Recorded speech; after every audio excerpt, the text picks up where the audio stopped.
When we talk about IEP development, um, there there are certain things in the regulation, the KARs, the Kentucky Administrative Regulations, that tell us that we have to do certain things with the IEP.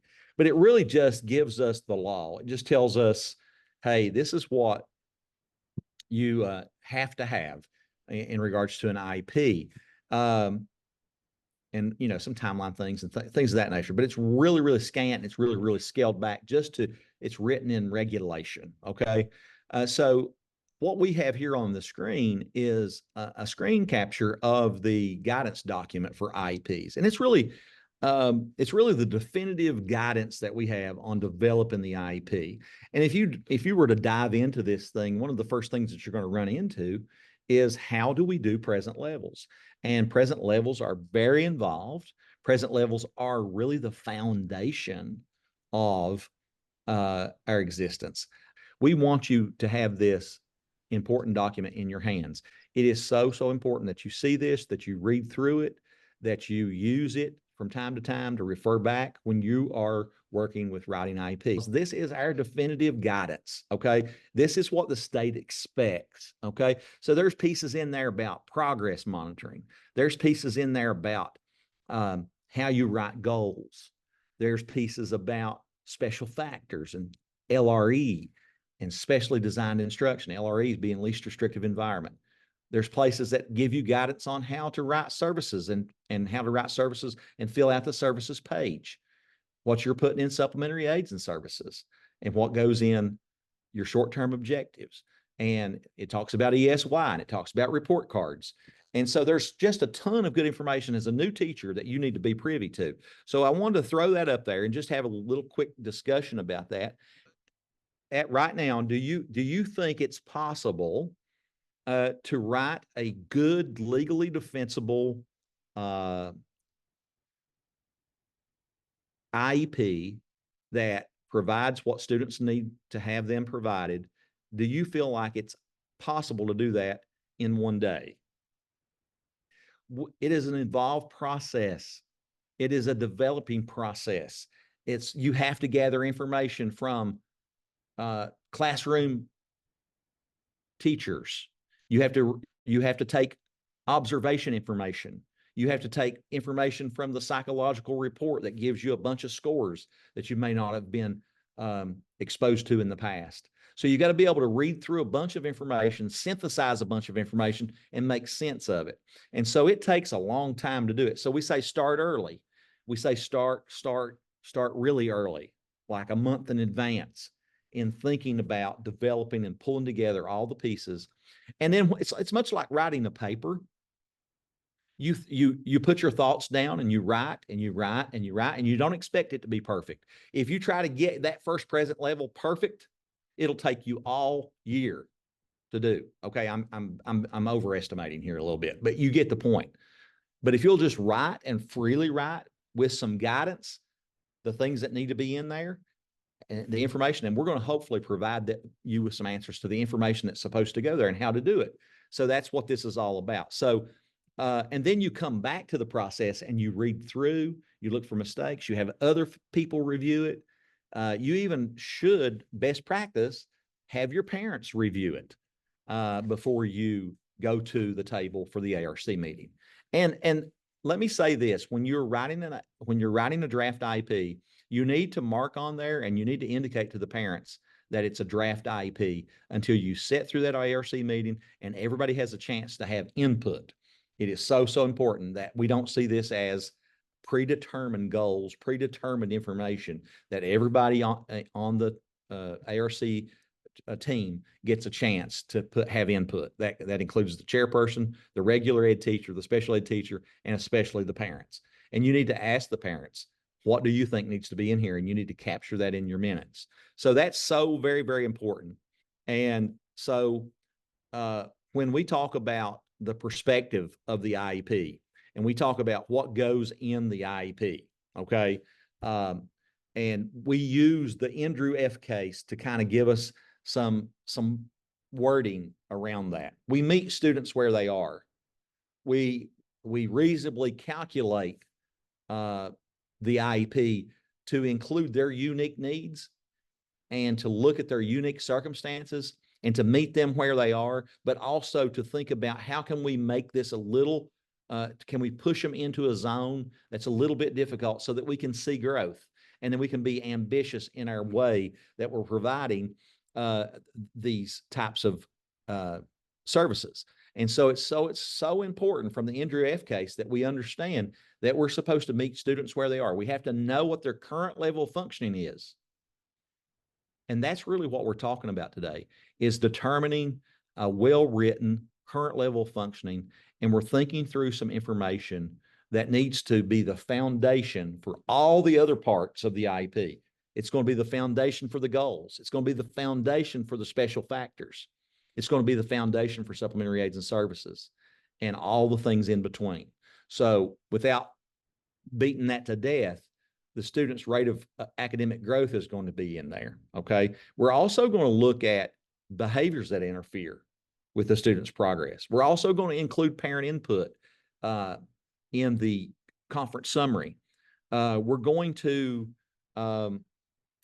include and consider what parents bring to us on the table. We're going to look at whether the student is on track to achieve or exceed grade level proficiency.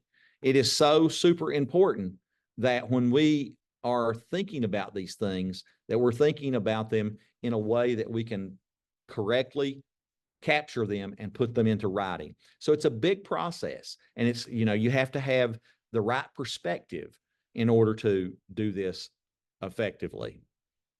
So when we look at what that means is when we do our assessment of a child, it must address all the needs. It must be relevant and meaningful.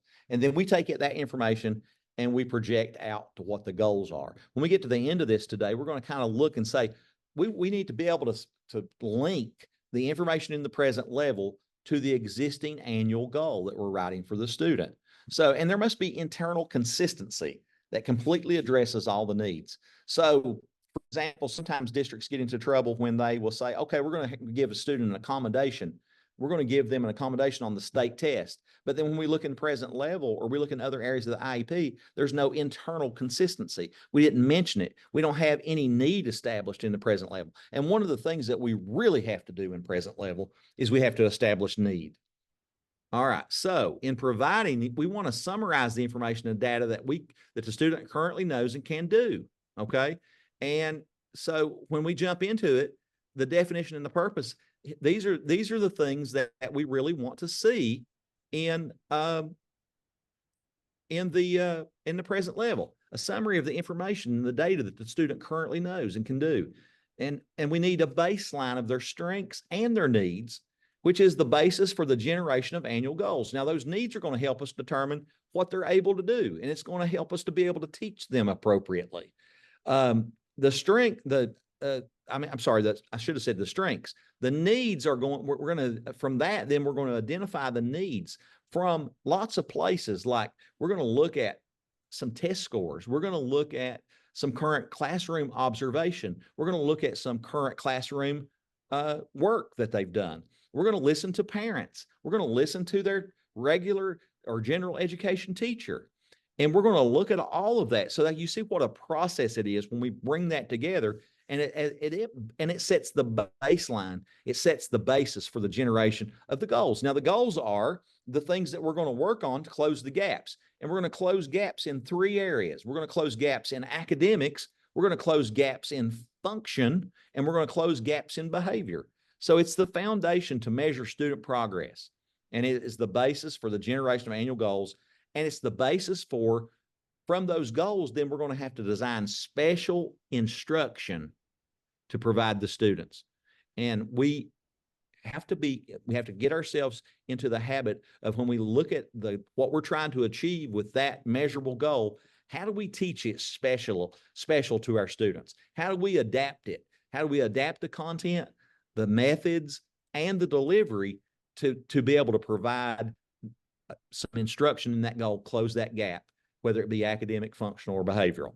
And so that's really what we're talking about as a foundation and as a measure to the goals.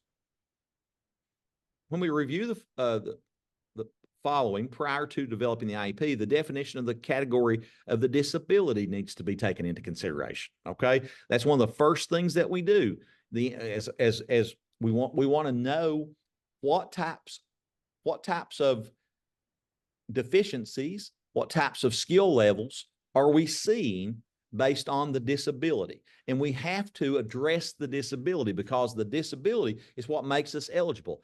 In order to be eligible for an IEP in the state of Kentucky, you have to meet the criteria, and then you have to have an adverse effect on your educational performance, and then you have to have a need for specially designed instruction. So we need to look at the definition of the disability category that we're working with. We need to look at the eligibility criteria of the disability, the characteristics of the student's disability, and how the disability adversely affects the student's educational performance. So those are huge when we're thinking about, and today we're really going to focus on the academic portion. That's what we're going to really look at. But the functional portion, if a student has deficiencies in function, when we talk about function, we're talking about the ability to functionally communicate, get your wants and needs met, keep yourself safe, those types of things. If they have deficits in those areas, if they have adaptive behavior scores that fall into the 77.5 score or below, they're going to need to have some treatment with that. We can't ignore those things. And then the same goes for behavior across the board. Doesn't matter what disability category you are. If you're having behavioral issues, we're supposed to do some assessment. We're supposed to do some positive behavior interventions. And if the behavior is such that it's impeding the learning of that student or others, then we're supposed to do some things around some research-based strategies that help to attack that. But today we're going to really kind of focus on the academic piece. But this is kind of an overview, so we'll talk about those other pieces as well as time permits.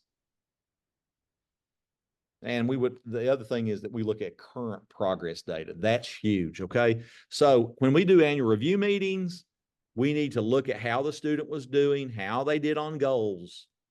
And that's what we're talking about with progress monitoring. If you got behavioral goals, functional goals, academic goals, how did they do on those goals? And we need to talk about that. And we need to let that data be reinforming to the present level. So there's some pieces that we need to have in the present level.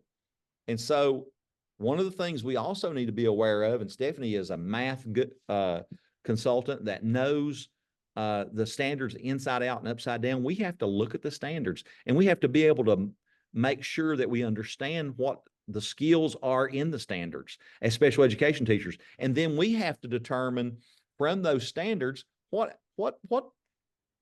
far is the student away from grade level performance, average age performance.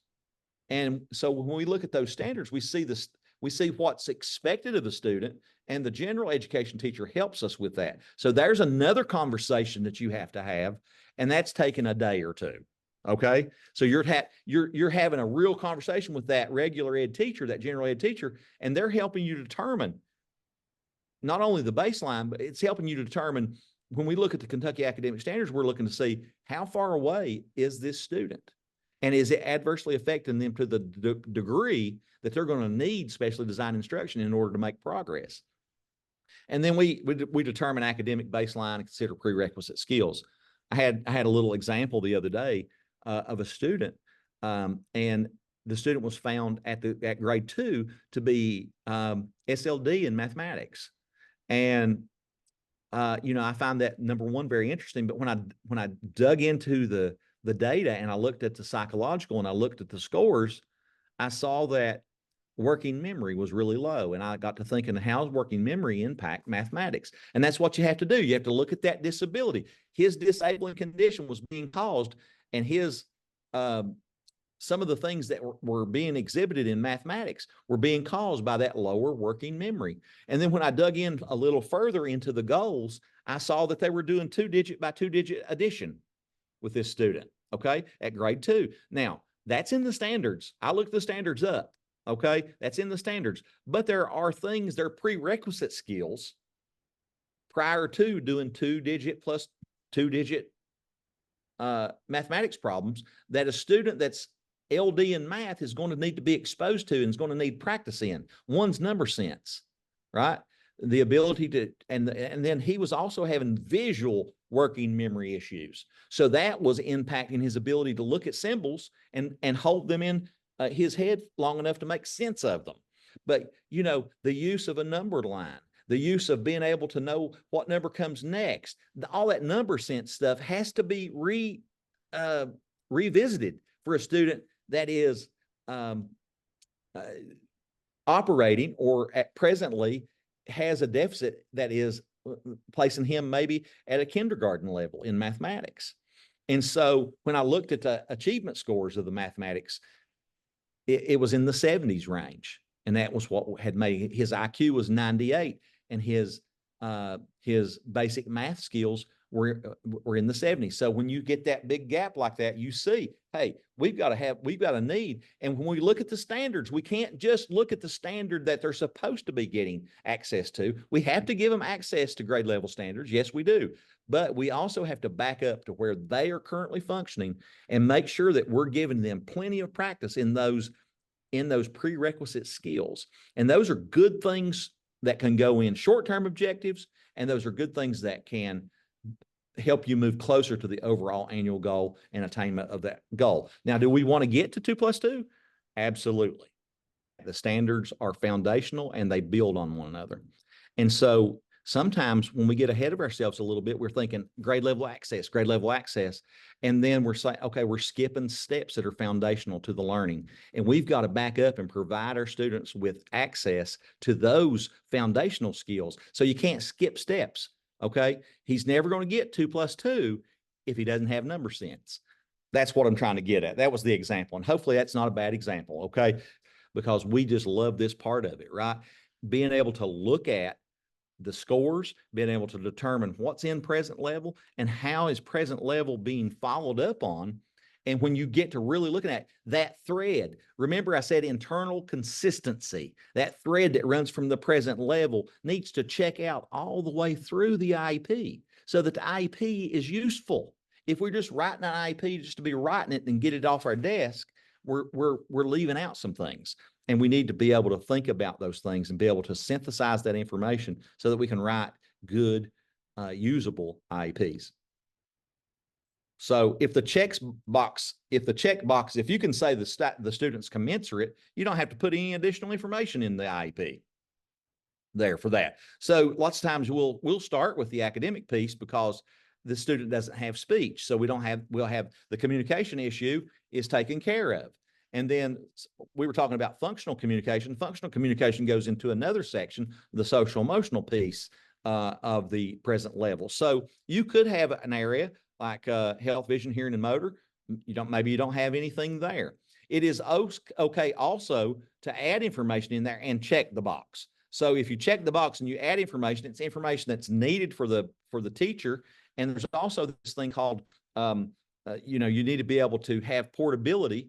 And this IEP needs to be able to pick up and move, and people need to be able to pick it up and implement it. So you're writing language that's friendly, but then you're also putting in there things like, I need glasses. Okay. It's important for me to know that, but I don't have to have a goal for it because the glasses mitigate the issue. So you see, if you check the box on some of these, it relieves you of some of the information that needs to be in there. But if the box is not able to be checked because the student is not commensurate, the student is far behind, and this is the reason the student is having the current problems that they're having, and the box not checked, you include a description of the performance level in relation to the similar age peer. That's the big capture of it. Okay. So you're going to find where the performance level is, and you're going to be able to relate it to what's expected. And there's lots of things in between. So when we go on, we look at relative strengths, we look at needs and concerns, we look at disability, and we look at baseline performance, and we look at student performance data, we look at progress monitoring data, and we look at adverse effect. Now, if you pick up your IEP and you've read through it, okay, you take just a minute and you read through the present level that you've just written, and you find your IEP has no numbers. It has no percentages. It has no 3 out of 5. It has no frequencies. It has nothing that's numerical. You're going to have an IEP that's going to be hard to measure because you don't have this is where you set the foundation. This is where you establish the baseline performance. And so we can't tell you how important it is that you have goals that match your present level baseline performance. And so we've got to have some, I call it subject verb agreement. It's not really that, but it's, you get the analogy here. You've got to have some foundational information in there that speaks to the baseline, and then it leads you and helps you to write the goal. If you get the present level correct, the rest of the IEP will follow and fall into place for you. So this is in my mind foundational and key to writing a good, usable IEP that's legally dispensable, provides FAPE, and all kinds of things. So yes. So this is straight out of the guidance document. These are the steps for completing present level. And there's a bunch of guiding questions that go along with these steps in the particular area. So if you're working with general intelligence, there's a bunch of things that you can look at that can help you guide your discussion around that. And it can help you to flush out some of these things that maybe you're having a hard time with. I don't know where to get this information. So those guiding questions are there, but the steps are here. So let's talk about the steps. Using the Kentucky Academic Standards, that's the KAS, and we have acronyms on top of acronyms in special ed. So just bear with us. We'll try to flush those out as much as we can. And then we have the Kentucky Early Childhood Standards there. Okay. So those are the pieces you would look to. And of course we have the alternate standards, which are not mentioned here. But the alternate standards, much like the Kentucky Standard Standards, they're just big Kentucky Academic Standards. They're just big rock captures of those standards. So we identify the student's grade or age level standard. Okay. So the students in the 4th grade, we look at all the performance data around that. We look at MAP scores. We look at iReady scores. We look at screening information. We look at classroom observation. We look at classroom teacher, work samples. We look at, progress monitoring that's being done in the tiers. And we look at all that information and we determine the student's current educational performance using student performance and progress monitoring data. We come up with academic performance and we come up with functional performance data. Okay.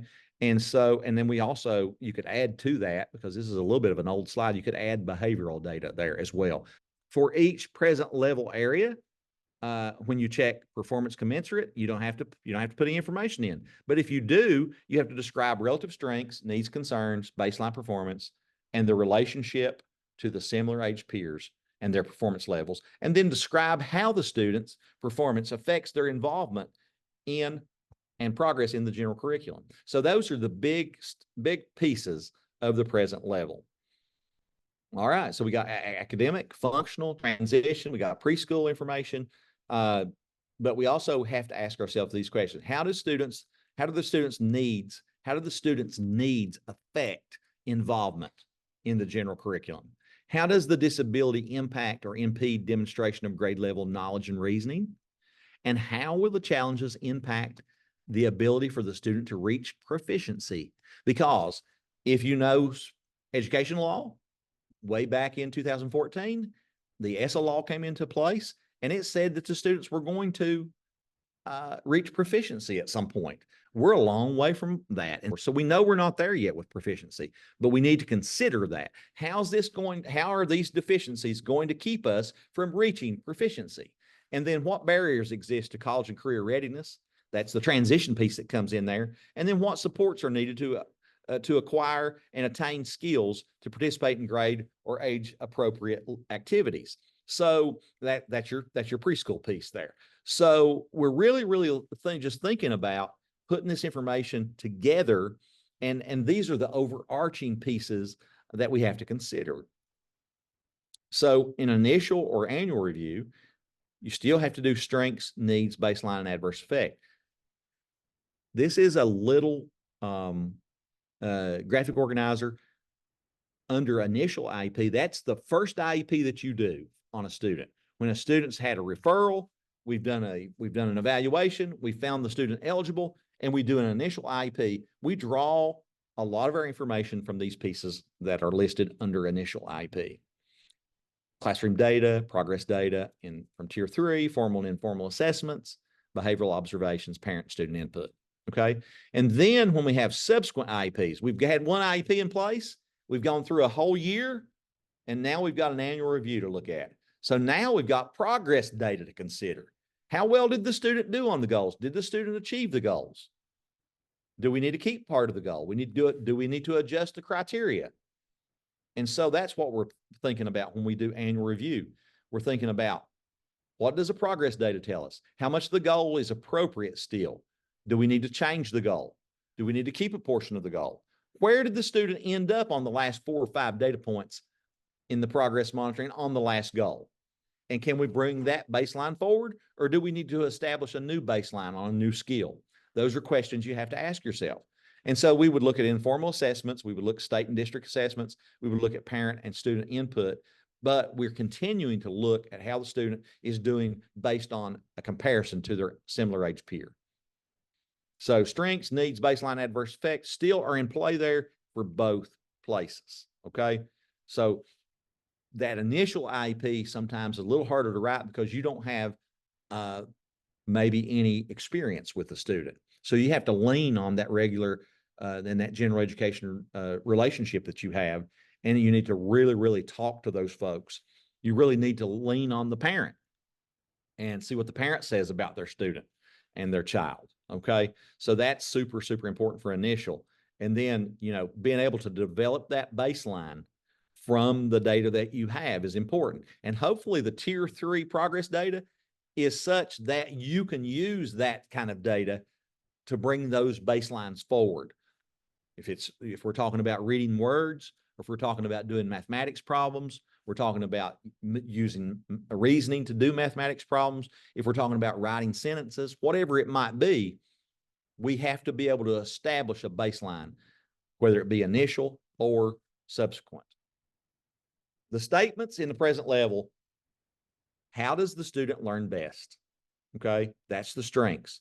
What are some of the profiling information for that student that says, okay, they learn best from a visual representation. They learn best when you have lots of manipulatives involved. They learn best when, they have better scores on a particular area of the general intelligence piece, or they have better scores in mathematics, so you can help that to support reading. What are their preferred styles of learning? What are they interested in? So you got to look at that and build that strength information up so that we can best attack the problems that come next, which are the needs. And those are the academic functional skill areas that are deficient. And so when we identify those, we're looking at how far away from average age performance, adequate performance, so that they can make progress enough that they can be passed along to the next grade, but also that they're proficient. We talked about proficiency. And so if they have a large gap, if they're 2 grade levels behind in reading, we're probably talking about a student with specific learning disability or a mild mental disability or autism. We have to dive in. We have to read that psychological and let it guide us a little bit. We also have to look at those guiding questions that are in the guidance document. Okay. And so we have baseline, current level function in specific, observable, and measurable terms. Okay. And then we have adverse effect. And that's where we compare their performance, the student's performance, the IEP that we're writing, that performance to a similar age peer and what's expected at that particular grade level.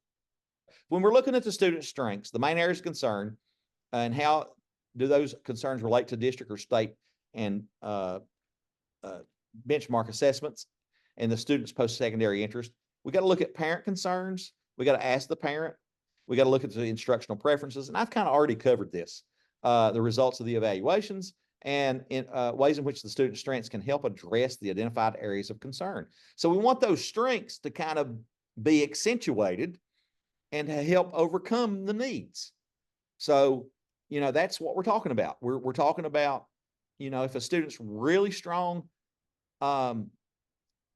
in reading, but they're LD in math, we need to accentuate the reading skills. Okay. And we look at the 5 areas of the IQ score, and we look at, the student really processes poorly. So we need to do practice in processing, right? And give them plenty of practice in that area. So we got to think about what's the strengths, what's the needs.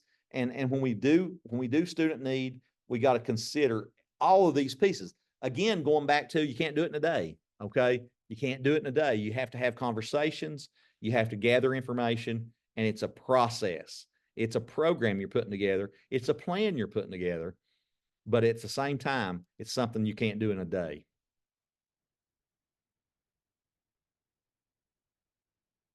Here's the substantive requirement guideline. Okay. And this is a little deep, but this really goes back to, are we providing what we need to be providing? Okay. Consider the criteria and the characteristics from the disability. Understand the general intelligence impact. Okay. We need to be able to look at state and district scores and the integrated report and narrow the focus. Sometimes we get students that have mild mental disability and they've got problems across the board. Okay. They have reading fluency issues. They have reading comprehension issues. They have basic reading issues. So we have to be able to discern what's going to make the student move in the next year. And we got to be able to look at the targeted skills that we need to do that with. Okay. And then that MMD student then is going to have math issues, and then they're going to have probably maybe some behavior issues at times. So we really, really need to think about those things and really look at the RTI and the probing and turn our anecdotes into numbers. Okay. So here is here's an example of a present level where we're talking about strengths. You can see, according to running records and reading probes, Johnny's relative strength is in basic reading skills.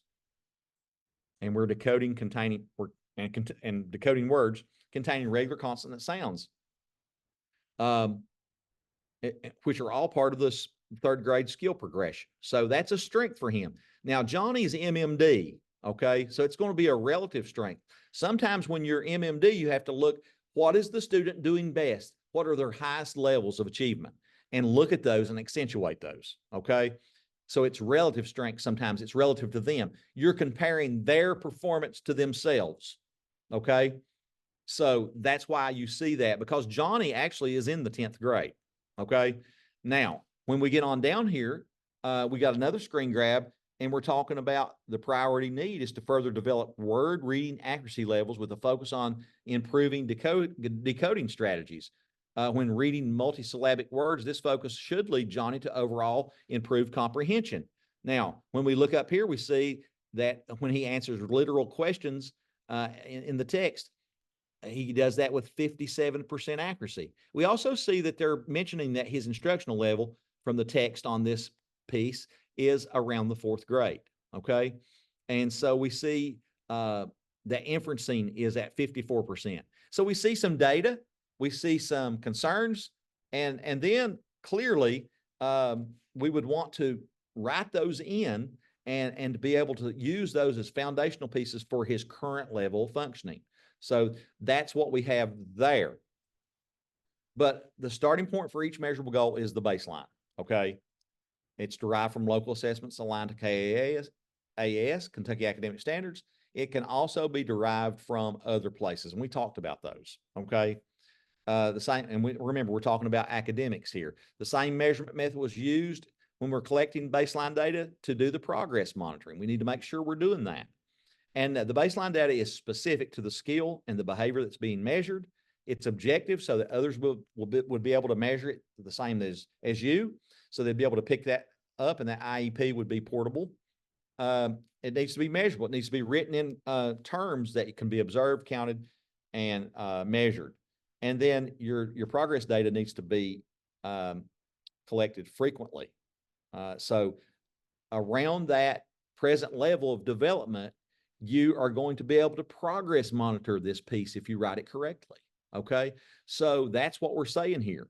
And, I threw a little baseline in down here for you, to look at. I'm a Denver Nugget fan, so I'm a basketball guy. I can't help it. Sometimes I just throw those things in there. So baseline is certainly our starting point. That's where we enter. That's where we throw the ball in and bring it up the floor. Okay. That's what you're doing with the present level. you're bringing the ball in and you're saying, this is where our starting point is. And we've got to go this far this year. And this, based on the student's disability, we think we can get this. And so that's what we're talking about in general terms. So when we look at this situation here, we're linking students' needs to measurable goals. Okay, last piece of what we're going to do today, because we're getting thin on time here. We identify the need. Joe's a fourth grader. He's reading at the 5th percentile based on fourth grade norms. He currently reads 80 words per minute with 5 errors on an early second grade passage. And then we see that we come up with a goal. We say, given a late year second grade passage, Joe will read 120 words with 0 errors on 4 consecutive trials measured by a weekly probe. And we can put curriculum-based measures in there. We can put probes in there.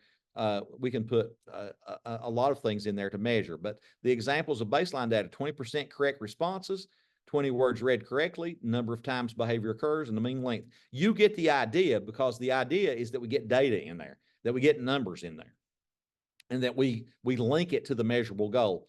So we're able to say, where do we need to go next? What do we need to do next, right? How do we do it? So that's what we're talking about. All right, so as we move on, we see some, taking a deeper look at the present levels. We see baseline data here. We see it written out. His baseline performance and his baseline for reading words, reading sight words, is 46%, okay? Per running records at the 4th grade level, Johnny's presented with a deficient performance on reading multisyllabic words at 46%. And his baseline for reading sight words is 55%. And this was Johnny's measure of academic performance. The MAP reading scores placed him at the 3rd grade reading level, according to his peers, okay? And he's on the 10th grade, he's in the 10th grade. So per progress monitoring data and regular classroom assessments, when Johnny encounters unknown multisyllabic words, his reading becomes choppy as he attempts to apply decoding strategies. His recent decoding strategy is decoding the first 3 letters, but then he guesses at a word that has a similar beginning. So you see the breakdown of where he's functioning and how we wrote that, and this leads to many errors and incorrect answers to reading questions. Now, these multisyllabic words are also going to impact comprehension, but right now we're going to focus on that, reading those multisyllabic words. And the outlier here is, where do we put parent input? Well, we don't necessarily put parent input in the present level, but we would document it in the present, in the conference summary, in parent input. And we would talk about what the parent thinks needs to happen in regards to what we're doing with reading. Okay, so you can see test scores guided by the Kentucky Academic Standards here, a comparison to the peers. You have an evidence of baseline, and you've got progress monitoring included. Okay, so this is one way of doing it. It's certainly not perfect. It's hard to write a perfect IEP, but it has the pieces in. And so you can see the strength data. When you go back, you can see the needs and concerns. And we like it written like this. When we're talking about reading here only. We got the boxes unchecked. We got the strength data, the needs, concerns. And then when we go over to the next place, we've got the baseline data, the supporting test scores, and the progress data. And we say that. That's where it is. And that's what we're talking about here. And then we get that adverse effect in as well. So we compare under the adverse effect here, per the teacher's input, Johnny takes longer than his peers to complete reading assignments.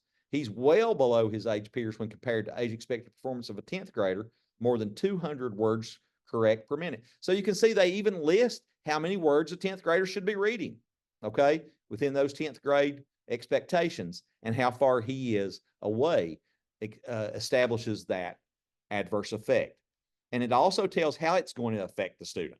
It's going to affect them when they're doing reading assignments with the direct result of multisyllabic words, and it's going to impact a lot of things. Then they talk about accommodations, which is another piece that we don't need to leave out.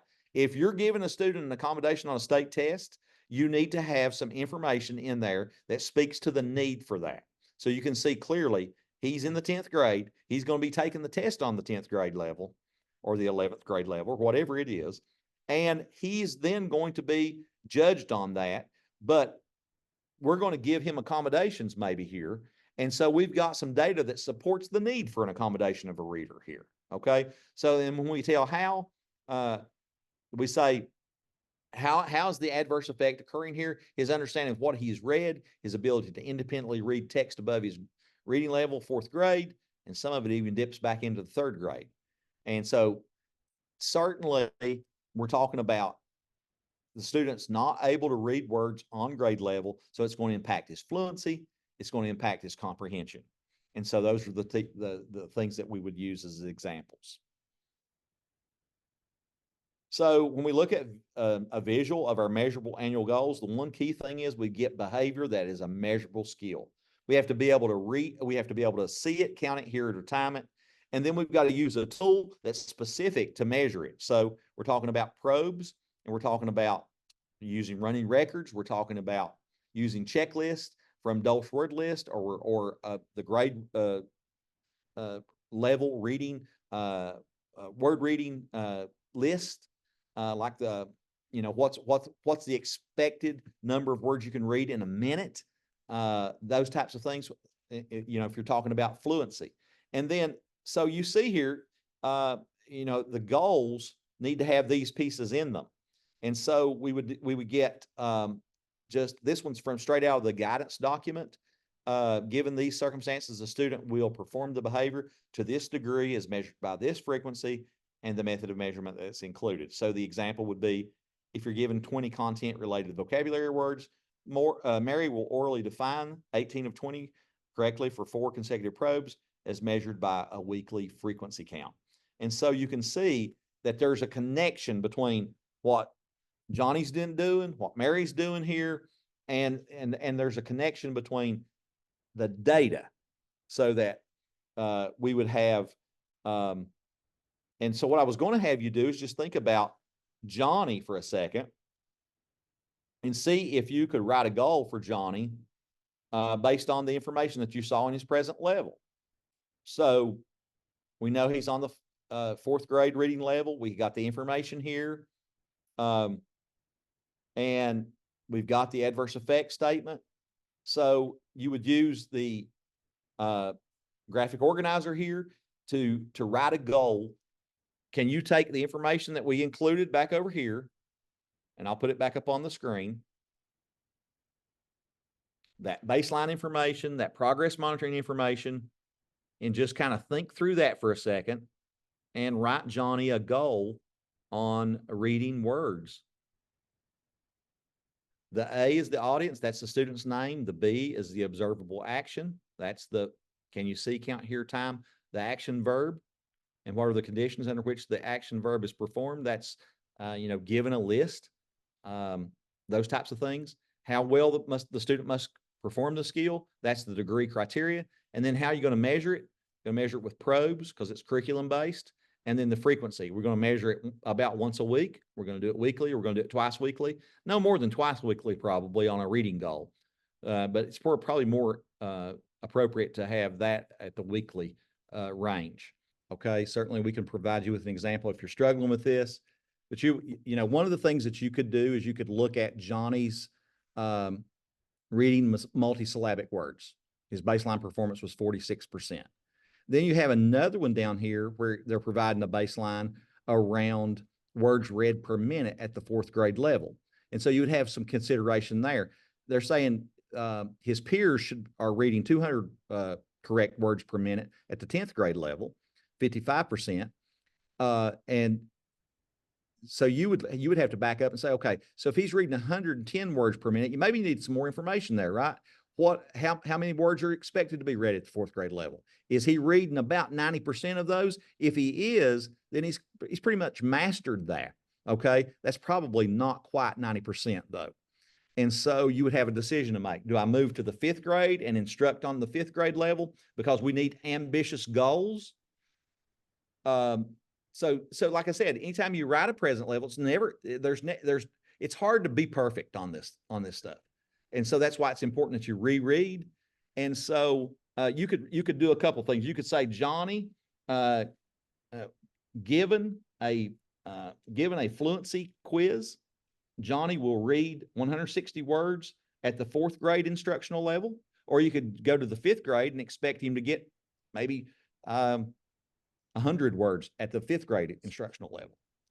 And you would use weekly probes there to measure it. So when you're looking at that, you're looking at taking that information in the present level and making sure that it makes sense, and then writing a measurable goal that that has all the pieces in it, all the 6 components. And the guidance document will help you with this, okay?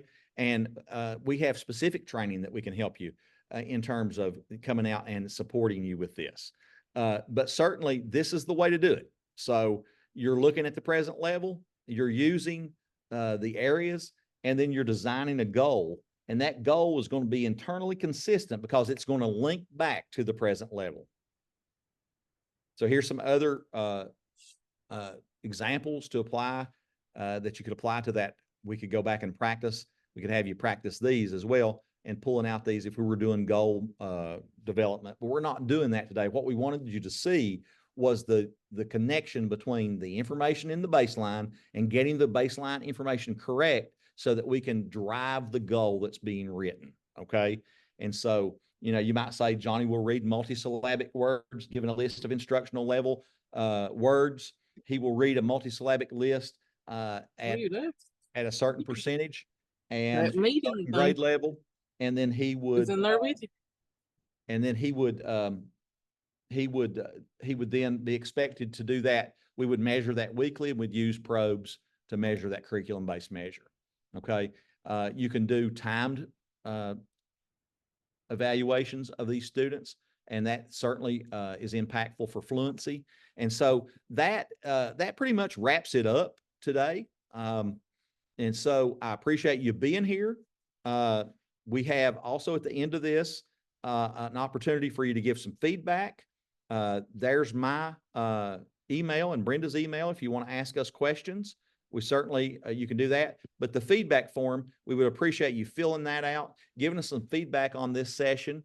And so just to recap, as you're doing your feedback, we're looking for present levels that are written in a way when the box is not checked, that it would have strength data, it would have needs identified, it would have data that supports those needs and those skills that we're talking about. We're looking at the Kentucky academic standards. We're looking to see how students are doing in comparison to their peers, and we're establishing adverse effect. And then from that, we're saying, okay, after we read back through it, can we take that information and now write a goal using that template? And so that's super, super important as you are writing your IEPs. Thank you guys, colleagues, for supporting today.